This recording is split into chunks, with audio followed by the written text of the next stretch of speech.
Okay, good evening, everybody. My name's Ross McGill, Teacher Toolkit on Twitter. I'm at GL Assessment Headquarters with Danielle Morgan, Head of Communications at GL Assessment, and also Sarah Haythornthwaite, who is Director of GL Assessment. And we're going to be looking into some research, some very fascinating research on spatial thinking. I just want to introduce, for those that are listening live, and for those that are listening as a recording, just a quick snapshot in terms of the research. Tens of thousands of highly able children are failing to get good science GCSEs because their innate talents are masked by poor verbal reasoning skills. And GL Assessment, through this research, has warned, as a result, the country is squandering a large untapped reserve of young scientists and engineers. I found this very fascinating read as a teacher, particularly a design technology teacher. So I'm just going to unpick several questions with Sarah here with me, and just introduce yourself. Hi Sarah, good evening. Hello, hi Ross.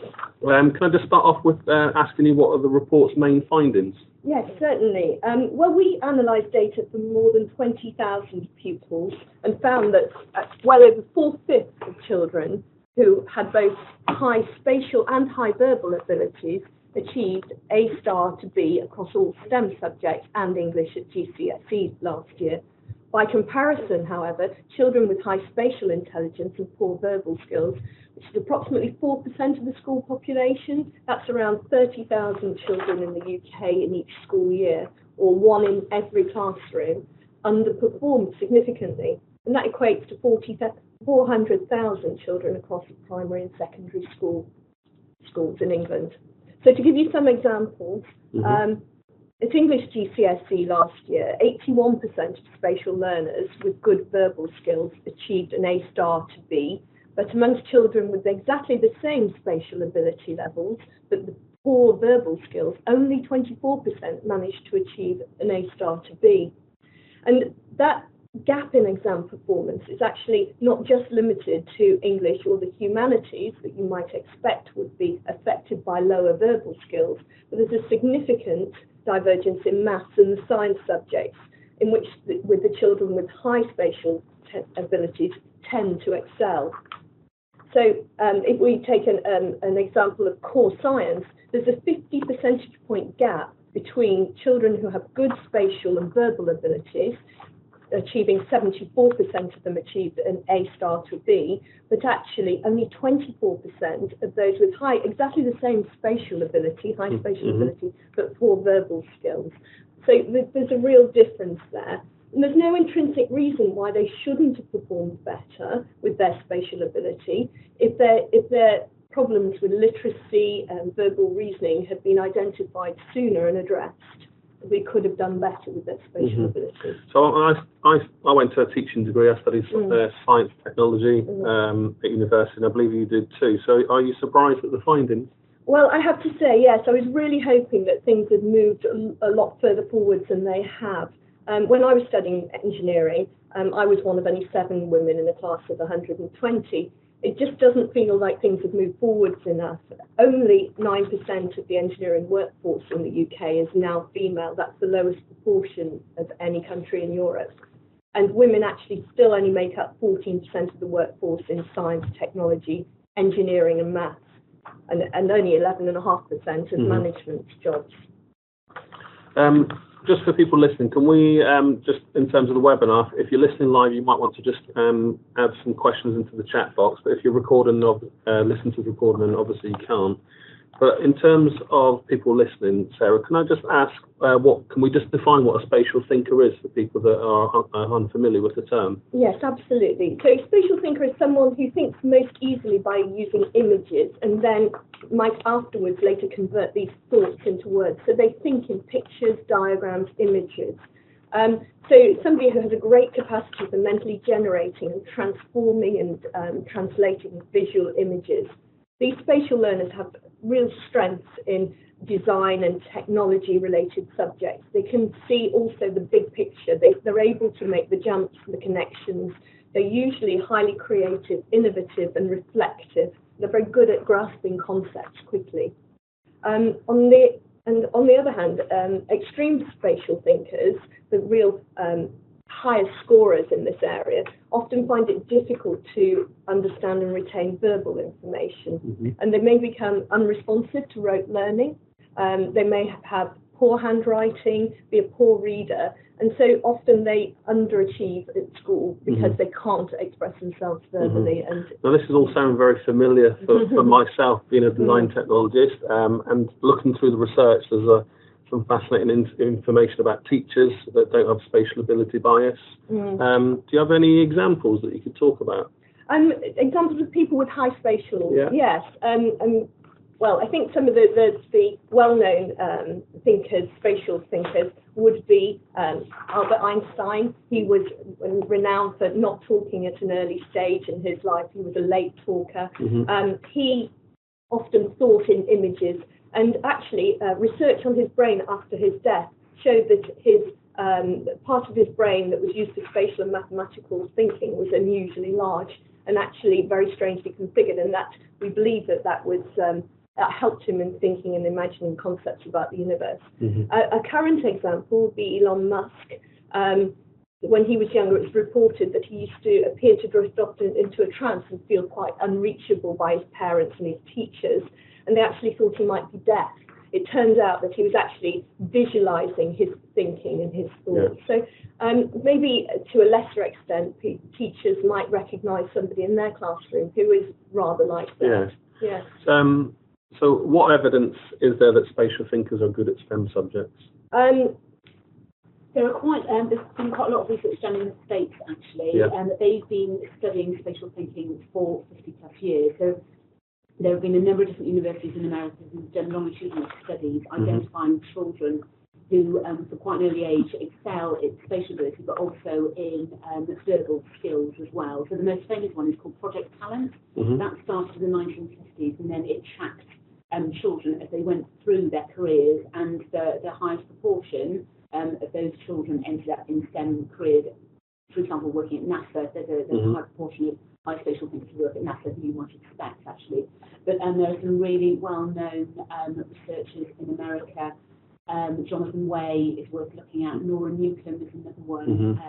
Do we find from is the research that we've discovered very familiar to the patterns that have been going on in the US, or are we not quite unpicked? We have sent them to a couple of researchers in the States, actually, and I think they seem to chime with their findings. Right, okay. So quite a lot. Nora Newcomb is definitely worth looking at, but she makes the point very strongly that you can't just focus on spatial abilities. You've got to bring up children's verbal abilities, but vice versa as well. So children who don't have high spatial abilities, it's worth bringing up their spatial knowledge and capacity as well to get maximum success. Okay, so people listening, I'm going to move on to the classroom and how teachers can look at this research and how it can help them teach better in the classroom. I'm just going to pause briefly for about 30 seconds, just to give people an opportunity if they want to ask a question live. So again, thank you for tuning in. I failed to mention at the start that this is a webinar for spatial thinking, and if you want to follow online on Twitter, our hashtag is Hidden Talents. Everyone, this is Ross McGill, Teacher Toolkit. I'm at GL Assessment, just coming back into our spatial thinking webinar. Our hashtag is Hidden Talents. I'm here with Sarah Haythorn and Danielle Morgan at GL Assessment, and we're just unpicking some fascinating research about spatial thinking. And I want to particularly kind of start to focus in on the classroom and the differences of the data in terms of boys, girls, different subjects.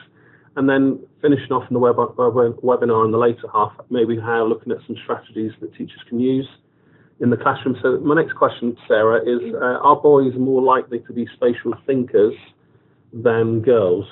Okay, well, there are some small gender differences with spatial thinking ability, particularly at the high end of the spectrum, but these are comparatively small and aren't going to make a huge difference to the general population. So we must really encourage all children to consider and look at careers and subjects beyond the gender stereotyped ones. And much spatial potential is currently wasted in girls and verbal potential in boys, we believe. So the sex differences are certainly not a barrier to women's success in STEM subjects, as long as educators, teachers everywhere take the steps to ensure that both boys and girls acquire and develop those spatial skills that they need. Spatial skills are in all of us, and there's research to show that they can be improved with the right kind of teaching and the technology to support them. Okay, so I mean, I'm just thinking of some students in my class. A couple of lessons that I teach for the Year 7 class, so these students are about 11 years old. What kind of signs would I be looking for as a teacher? What would be some indicators? I think that you'll be looking for children who think particularly in images and pictures, children who perhaps don't find speaking and verbalising their ideas easily, and they typically would show they may be inarticulate and low achieving by traditional standards. Some teachers may find that hard to relate to because typically teachers are great verbal communicators. So we're sort of dealing with the two ends of the spectrum, and it's hard often for us to relate to other people who don't think in the same way as us. So I think there's a number of ways in which teachers can develop those, identify those children who have high spatial ability and low verbal skills. We have a product called CAT4, Cognitive Abilities Test 4, that has 4 elements to the test, including one that will identify and quantify a child's spatial abilities, and as well as comparing it with their verbal reasoning skills and numerical skills. I read in the paper as well that the standardised test conducting skills do not typically include spatial measures. Now, if I go back to 2 or 3 children that I'm currently teaching, the classic, you know, in education, if I think of the 100 colleagues that I work with, there's always a bit of friendly banter between the academic, traditional subjects and myself, who teaches technology and arts. And having been in this field for over 30 years, I'm fully aware of the academic side of the subject and the discipline. So if I think of this particular student who's very reluctant to engage in the subject, to read out loud, there are things going on obviously at home that are a bit of a factor, but when it comes to actual practical tasks, he's probably one of the most talented in the class. You know, it's clearly obvious to me that he struggles in the lesson to keep up with verbal communication, extended pieces of writing. I mean, the child is very, very extreme, high spatial and low verbal. It will just take time for them to process information and then, you know, access it in their own way. We've worked with the furniture designer Mark Wilkinson, who is an extreme spatial thinker, and he was saying his primary school is going back to the 1950s and 1960s. It was very, very difficult because no one appreciated it. I mean, this is fairly new, actually, you know, in research terms for the UK.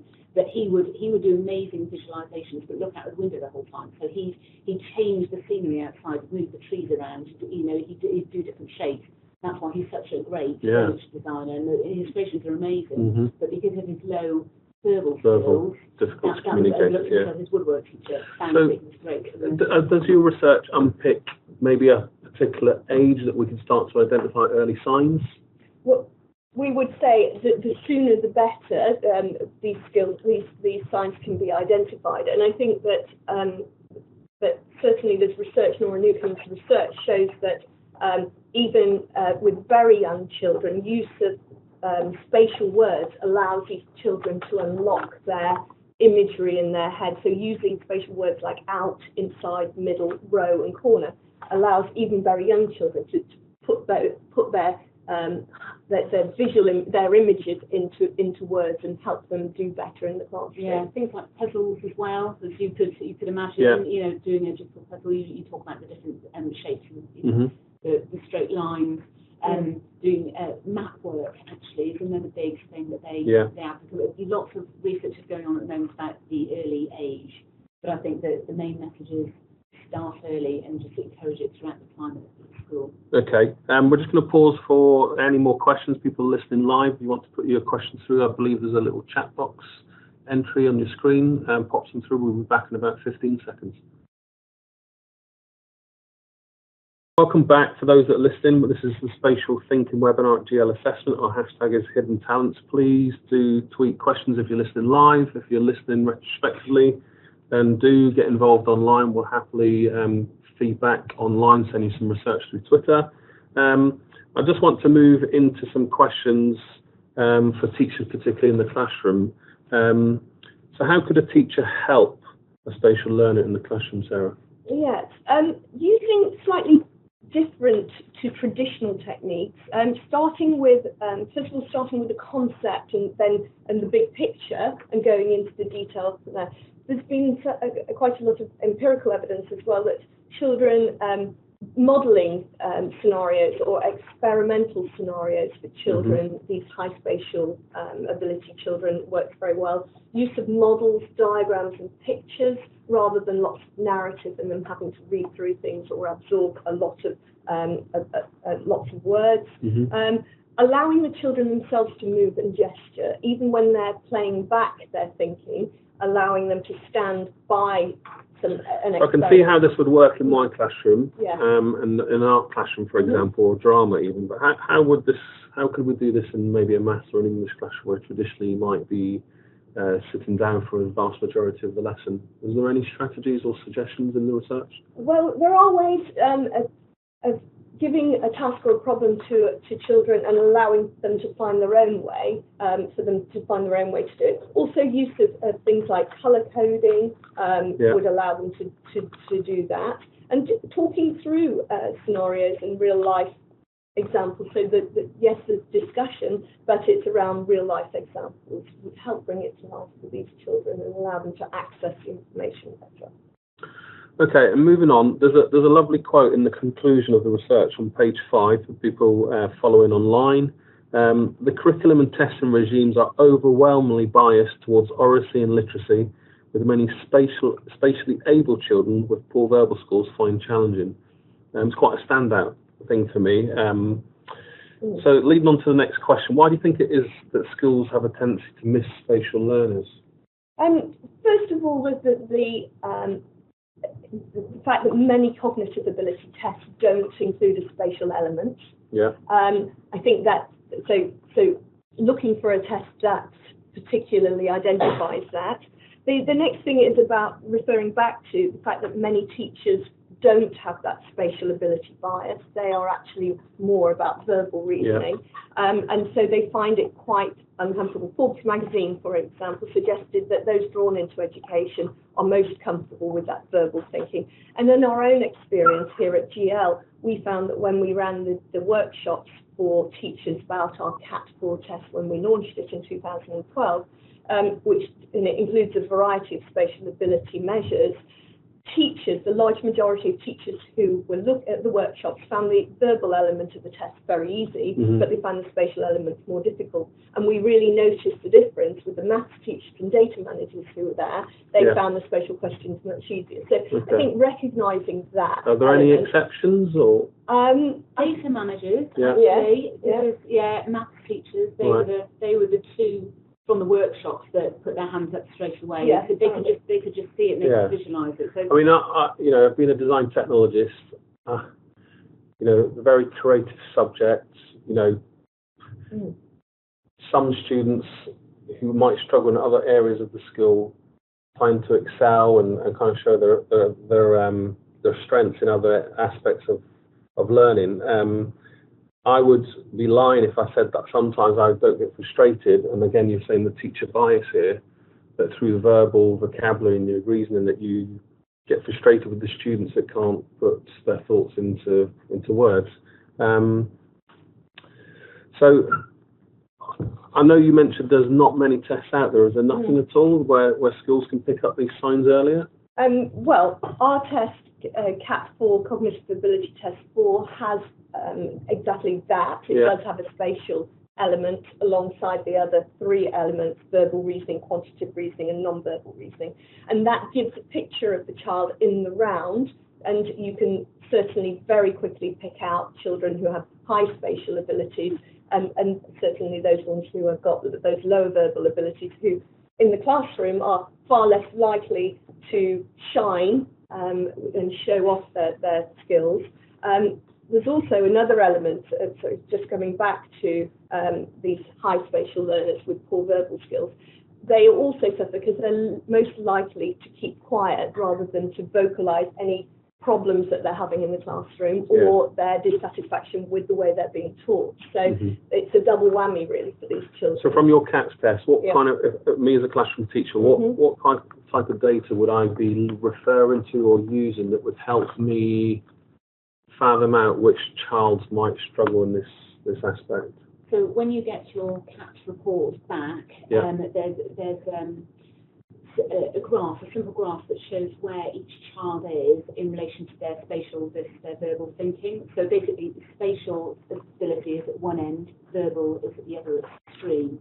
And so we have a simple graph that plots where the child is. On the basis of that, then we give practical advice on, depending on how big their bias is or what their profile is, what steps can be taken in the classroom to help those children. And then there is a separate report so you can have the parents to inform parents and let them know. So this leads on to my next question. So you've obviously got strategies and assessment data of cognitive ability that can help teachers, and in your report you've mentioned that the worry is that schools do not adopt these. I think it's just raising the profile of it, actually. Yeah. And that's one thing that we wanted to do with this report, because I mean, my limited experience of using CAT tests has always been when Year 6 students come into Year 7, which is, very traditional and typical in lots of places. That data is then shared with the new Year 7 classes. You would, being a technologist, we typically traditionally move on a carousel, so I'd look at that each time I had a new class as they moved around the material areas. So every 6 or 8 weeks, it'd always feel like September anyway, the new start of academic year. But my question is, and this would be local to different people, is how often do teachers refer to that data, and how well could they use it? How would you advise teachers to go about spotting those students with potential talent in science subjects or STEM subjects that haven't yet been spotted? So if they might have missed the CATS test,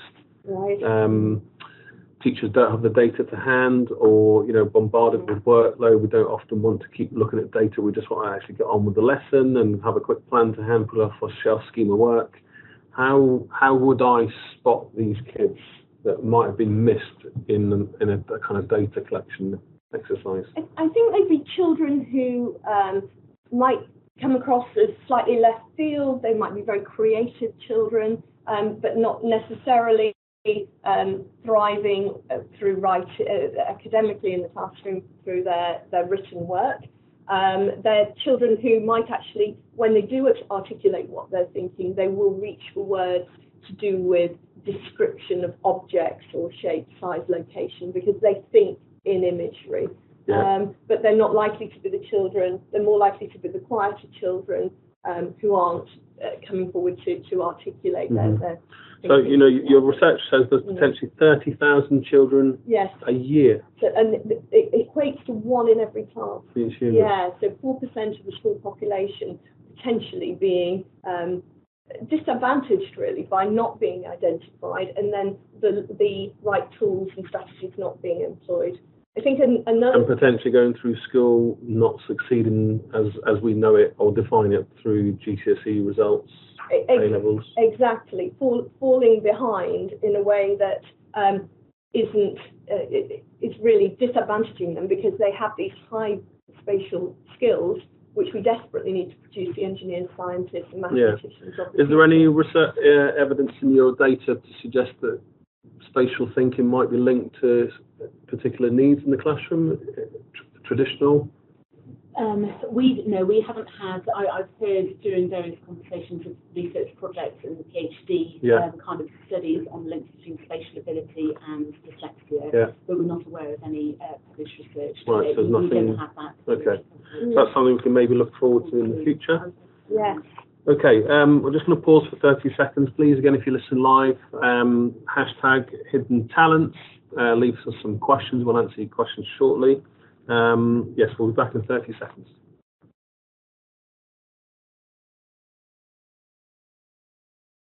Hi everyone for listening. This is Ross McGill, Teacher Toolkit. I'm at GL Assessment, hashtag Hidden Talents. This is our spatial thinking webinar. Again, remind you just send your questions through Twitter, or leave your questions if you're listening live to the webinar. I'm here with Danielle Morgan, Sarah Haythornthwaite at GL Assessment. Sarah, can I just ask you a bit more about metacognition and techniques that teachers could perhaps consider use in the classroom? Yes, I think particularly for the children who are high spatial learners and have poor verbal skills, sharing with them an understanding of their profile so that they're aware of their own strengths and how they are best able to learn is a really important thing. They can be shown that they can succeed in this area because they have these particular skills. In fact, we have a colleague of ours has shared a learning profile with his child, his daughter, who's a teenager at school, and it's really helped her direct how she studies and how she continues to learn outside the classroom. And it can be a really powerful tool, particularly for children who are perceived initially to be not succeeding alongside some of their... Is there anything that schools can do to maybe help promote, you've got all the learning to learn, building learning power, those kind of things, all that research in the past, but is there anything schools could do to help students self-regulate or identify their own needs, their strengths? I think it's sharing with them, for example, our CAT 4 report, a pupil report, which can be shared with the pupil, and that a discussion can take place about the strengths of that child. And particularly there is advice, quite directive advice about how children can improve their learning or improve the other elements of their learning. Okay, thank you. There's some really good suggestions on page 7 of the report. So if you're looking at the webinar, there's some great ideas here of what teachers can do. So I'm just going to go through them one by one and we'll just unpick them. The first one is considering introducing a means of identifying special learners, which we've talked about. And then we've talked about different subjects. Could we just go back to our opening when we talked about all the different stats from different subjects? And maybe just look at the STEM subjects again in terms of GCSEs. So the first example, you've got English here, 81% of high spatial learners, good verbal skills.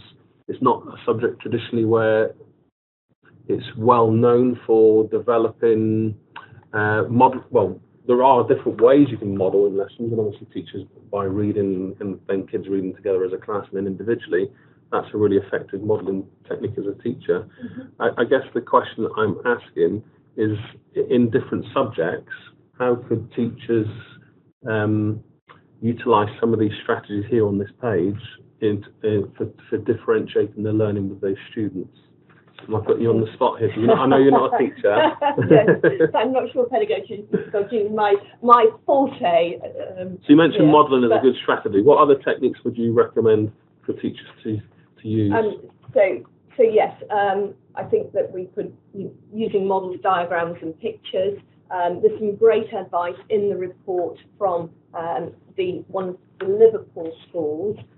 We have the Liverpool Life Sciences UTC actually given a great case study on how obviously they focus on science subjects, but how they can spot hidden learners who've got a specific profile, whose spatial scores are 10 points above their other scores.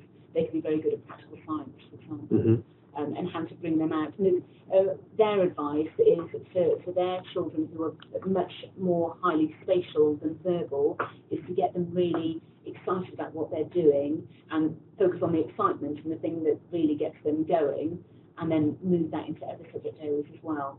So if they find the subject that makes them really excited, then translate that into all of those subjects. So I'm going to be provocative. What would I do if a student didn't like my subject, whatever that subject would be? So, we can't all like every subject in our school curriculum.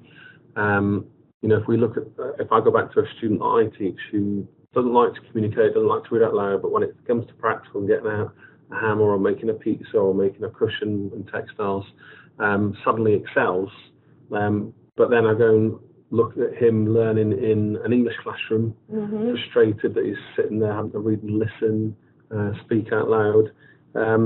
There's a nice bullet point on your what can you do here, offer differentiated learning, and teachers will know very well that differentiation is the key to all students being successful in their learning. But again, what would you recommend? Is there anything that you could recommend as a teacher that would have a child that really is disaffected with their subject? I mean, one of the points that the Liverpool Life Sciences UTC talked about was having a discussion with all of the teachers. go get them all around the table, so working out staff training, yeah. and also working out what works in one classroom that can be translated into another. Yeah. Okay. It's a difficult one. Yeah, no, it is a challenge. I'm just going to finish off with 3 bullet points on page 7. So the third one from the bottom: encourage children to try to develop their weaker areas, as it will help them cope with life and work.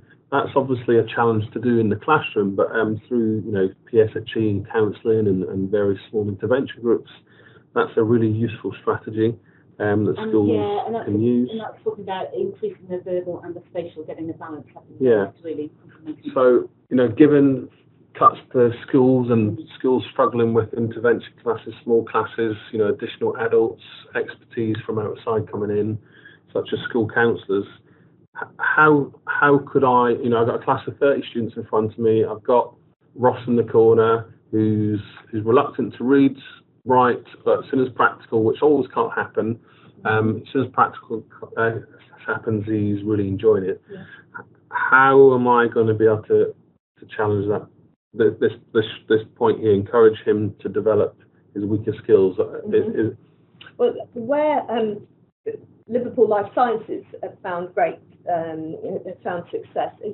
The children who they identify who are reticent to speak, give them the opportunity to practice and articulate topics that they're interested in. So to allow them in an environment that they feel comfortable with, to actually talk people through what they've done and what they've achieved. They've found that very useful. So in the laboratory environment that they might be very comfortable in a workshop, stand by what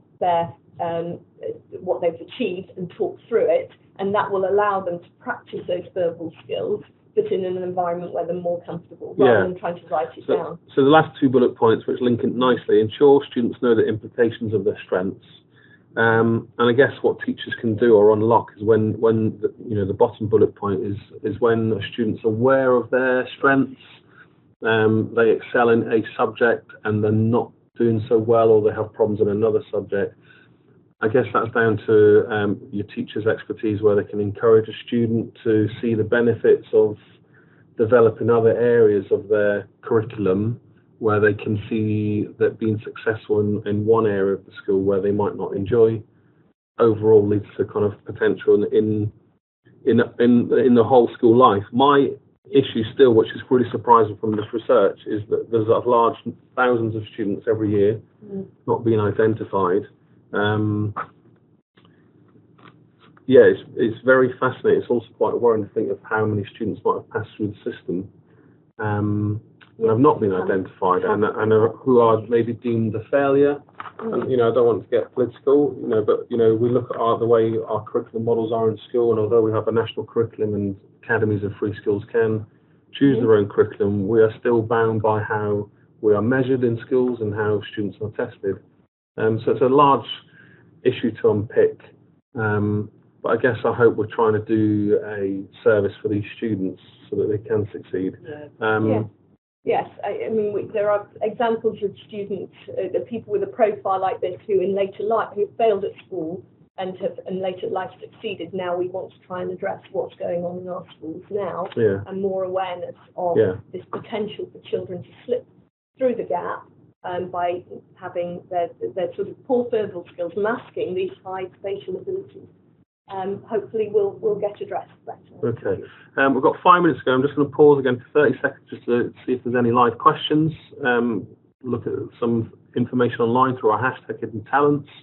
And then I'm just going to summarise, and when we come back, where to find the research, and that will be it. So 30 seconds.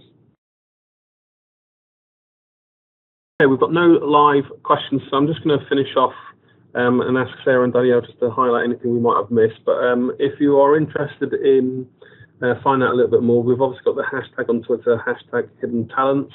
If you want to email questions, the email address is interest@gl-assessment.co.uk. I got that right, good. I'm going to be blogging about this interest in research. I may even feature it in my new book. There's a little plug. Is there anything I missed, Sarah? Danielle, you want to just mention before we finish off? We had a lovely contribution from the WISE campaign, whose mission is to encourage more girls in STEM subjects. And they have been taught, they do a lot of work in this area, but one of the key areas that they focus on is trying to find role models who are, they think the ideal role model is for someone who is excelling in a STEM career, but is not long left school. So actually, girls in particular can look up at them, be inspired by them, and think it's tangible, and they could aim for that's that. interesting. So, and what's the name of that company? It's WISE, and WISE, so the WISE campaign. Right, they excellent. do a lot in this area, so yeah. Okay. Worth looking at. Thank you. So there you go. There's the research. You can download that on the GL Assessment website. Thank you for tuning in to our webinar. My name is Ross McGill. I've been chatting with Danielle Morgan, Sarah Haythornthwaite, good northern name, and have a good evening. Thank you very much.